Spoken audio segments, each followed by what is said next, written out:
आपण बोधिसत्व, विश्वरत्न, भारतीय संविधानाचे शिल्पकार डॉक्टर बाबासाहेब आंबेडकर यांची 135वी जयंती सिन्नर आगारामध्ये फार उत्साहामध्ये साजरी करत आहोत। या कार्यक्रमाच्या निमित्तानं आज या ठिकाणी विशेष उपस्थित असलेले आपल्या सिन्नर नगर परिषदेचे सिन्नर नगर परिषदेचे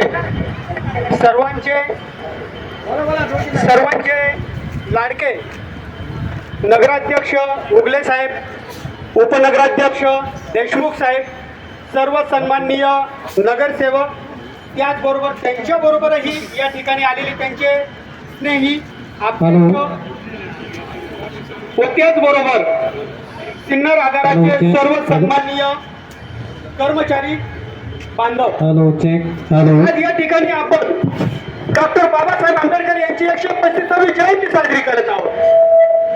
आणि या ठिकाणी खरोखर सांगायचं असं वाटतं की जयंती आणि कुणाची आपण साजरी करतो, तर जे समाजासाठी झटतात, रात्रीचा दिवस करतात, दिवसाची रात्र करतात, सामान्य जनतेसाठी, गोरगरीब जनतेसाठी काम करतात, अशा महापुरुषांची आपण जयंती साजरी करत असतो।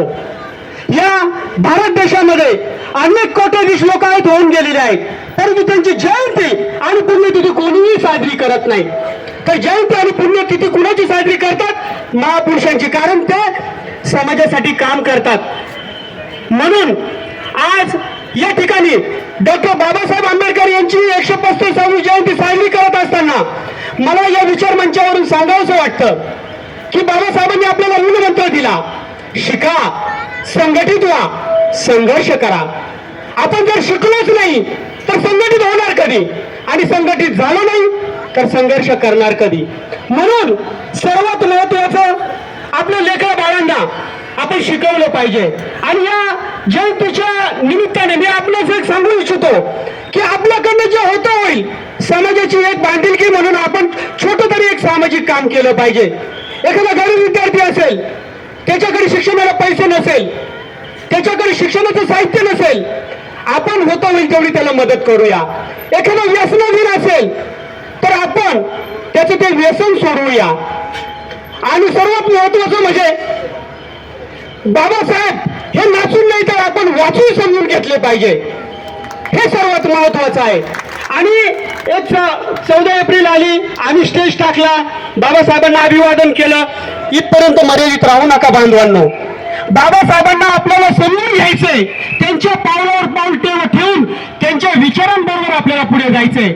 यासाठी किमान जितके आपल्याला सगळे दिसतील प्रत्येक महापुरुषाची, बाबासाहेबांची असेल, छत्रपती शिवाजी महाराज असेल, क्रांतीसूर्य महात्मा ज्योतिबा फुले असेल, अण्णाभाऊ साठे असतील, आपण ज्यांच्यावर ही पुस्तकं लिहिलेली आहे ती पुस्तकं घ्या, ती वाचा। आणि सर्वात महत्वाचं म्हणजे समाजासाठी त्यांनी आपलं आयुष्य वेचलेलं आहे, आपणही त्यांच्या विचारांवरती चालून समाजाचं काहीतरी देणं लागतो।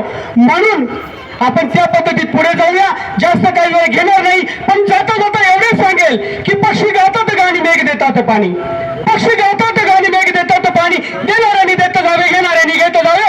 आणि आजच्या या महामानव, विश्वरत्न डॉक्टर बाबासाहेब आंबेडकर यांच्या जयंतीच्या निमित्ताने आपण सर्वांनी एक व्हावं, आपण सर्वांनी एक व्हावं। आयोजकांनी या ठिकाणी मला जी बोलण्याची संधी दिली, त्यांच्या काळजापासून काळजापर्यंत मी ऋण व्यक्त करतो आणि या ठिकाणी मी आपली रजा घेतो। धन्यवाद। जय भीम। धन्यवाद।